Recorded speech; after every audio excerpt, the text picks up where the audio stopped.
So today marks my 1 year anniversary of doing these videos. So that's 1 year I haven't given up and quit for no reason. And this is also the easiest intro I've ever had to do. If you want a good intro, I suggest watching Brooklyn Nine-Nine. Guardians of the Galaxy, Volume 2, directed by James Gunn, starring Chris Pratt, Zoe Saldana, Dave Bautista, a bunch of other people. I'll get into that. So let me start off by saying that the past 2 weeks I've been watching Mystery Science Theater, so I have not seen very many good movies. So Guardians was a totally welcome breath of fresh air. Now, it's kind of hard to sum up what the story was about because it was more of the relationships between certain people. You know, you had the sisters of Gamora and Nebula and their relationship together. You had the father-son relationship between Quill and Kurt Russell, who is Ego, the Living Planet. And you also had Yondu mixed into that father-son triangle. I really hope that's not a concept. Then you have Rocket's problems where he's just angry at the world, and you have Drax and Mantis dealing with their social awkwardness in a very funny way. They were kind of off in their own world, exploring communication strategies, pretty much. Drax was sort of a senpai trying to offer teaching to Mantis, who grew up alone on a planet that was actually a guy. But he's obviously not the best teacher. It was a blind leading the blind sort of thing.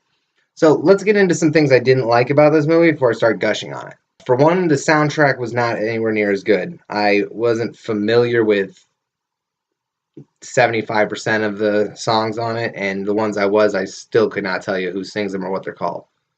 There was one they mentioned, Brandy, that it did not ring any bells. So I definitely liked the original soundtrack a lot better. It was familiar. The other thing I didn't like them pushing Star-Lord and Gamora together. Because especially since they have their own relationship struggles, their familial relationship struggles to deal with, that I didn't need them further pushing these two together because I personally don't believe they should be together. I think Gamora is too good for Star-Lord, is what I want to say. I was talking about this to a person, and I said that Star-Lord is too much of an idiot, too much of a child at heart to really be what Gamora needs. And then the guy I was talking to said, "Oh, that's what women call a fixer-upper." And I said, "That's only because he's attractive. If he looked like me, he'd be a man-child and completely off the table." So I guess that's a double standard that I refuse to adhere to.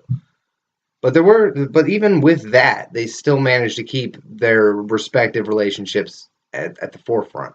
Like there was a part where Gamora fell off of something, and I thought for sure Star-Lord was going to go save her, but Nebula did, and that was what I wanted. Like I did a little fist pump, which I actively try not to do. As you probably don't know because you don't watch my other videos, I don't like Chris Pratt as the leading man role. I miss Andy from Parks and Rec. And I don't like it when they take comedic actors and elevate them to an action role or like the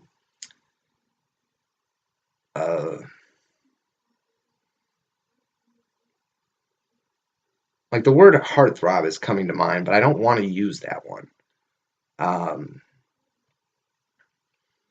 So just fill in the blank like a Mad Lib. It's kind of like what they did to Shia LaBeouf. I loved Shia LaBeouf on Even Stevens, but he made a bunch of movies where I just could not care about him in the slightest because he wasn't funny. At least Chris Pratt, they are using funny. But he also holds the record for the shittiest line I've ever heard delivered in a movie, which is, "You're about to be murdered by the world's greatest lover." Fucking stupid. Zoe Saldana, I think, really boosted her performance in this one because I just rewatched the first one this morning right before I left, and a lot of her dialogue was clunky and awkward, and in this it was a lot more natural. She seemed more comfortable with the character. Drax also made a major improvement this year. In the last movie, he was angry for a while at Ronan, and then after Ronan kicked his ass, he made some kind of conscious decision to stop being so angry. So this movie, he was finding the humor in everything. And a lot of that bled onto Mantis, the empath, which I'm struggling to come up with much to say about Mantis because she's just a female version of Drax. Definitely worse off than Drax is, but Just a cute female version of Drax, which I'm not opposed to. I'm just holding out the hope that in the future, some kind of hidden potential will be unlocked and she will be more of a distinct character. Rocket was pretty much the same. He was very consistent. He had a bit of an epiphany about his attitude towards things. So I'm liking these character arcs that are moving multi-movie, because Rocket didn't really change a whole lot between the beginning of Guardians 1 and the end of it. But by the end of Guardians 2, he's definitely more comfortable with the people in his life. And Groot had a complete reset.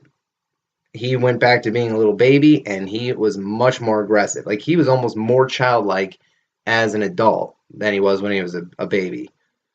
But the baby doesn't really understand words, I guess, or complex instructions. There were a few scenes where they used his naivete for comedic effect, which maybe they dragged out some of the comedy a little bit too long. But if I'm going to complain about them dragging anything out too long, it's not going to be the comedy.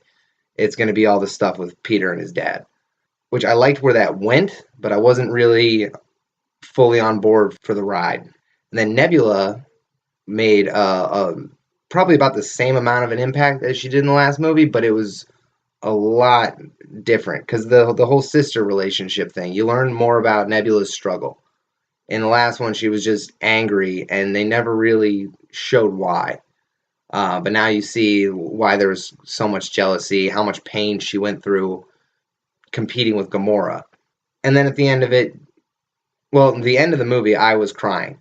Like, the very last shot with Sylvester Stallone, it had me in tears. Mostly because of Michael Rooker, who was fantastic in this movie. I haven't seen him in a whole lot of movies. I've seen him in Guardians 1 and Super and maybe a few other things, just in small roles. But this, he was really powerful. Like, he kind of reminded me of Michael Shannon, how he's like this older, gruff guy, and then, but you get such a strong performance out of him that it really kind of startles you. Michael Rooker was good, and Sean Gunn, James Gunn's little brother, was one of the two major moments where my heartstrings were plucked. When he realized the mistake of standing up to Yondu and how the mutiny cost him the lives of all his friends, man, that broke my heart a little bit. The other time that really broke my heart was when Peter was arguing with Gamora about his dad and saying, I've been looking for family for such a long time. And then she says, I thought you already had. And it was just like, oh. Like, I was one of, like, two people in the theater who audibly awed. But just, like, the humor in the scenes, the amount of violence they packed into it, like, they're straight... Rocket and Yondu are straight up murdering just dozens of people left and right. And it doesn't feel over the top. It doesn't feel, like, gratuitous. It's not like, what's that John Woo movie where the battle just kept going and going and going? Wind Talkers. Like, that was, holy shit. That was gratuitous and over the top. This, it was entertaining. The whole movie was just fun. It was so fun, except for the parts where Kurt Russell is doing a fantastic job with a fairly boring character. Ego could have been much worse in lesser hands. And it probably would have made the movie virtually unwatchable, but if it wasn't for Kurt Russell's, like, insane charisma. So I'm gonna cut this off here. Thanks for not watching any of my videos over the past year, but I hope that you will watch videos in the next year, because there's gonna be 5 Marvel movies coming out in the next 12 months, and I'm gonna be here for each one of them, and then a whole bunch of other movies just to fill the time.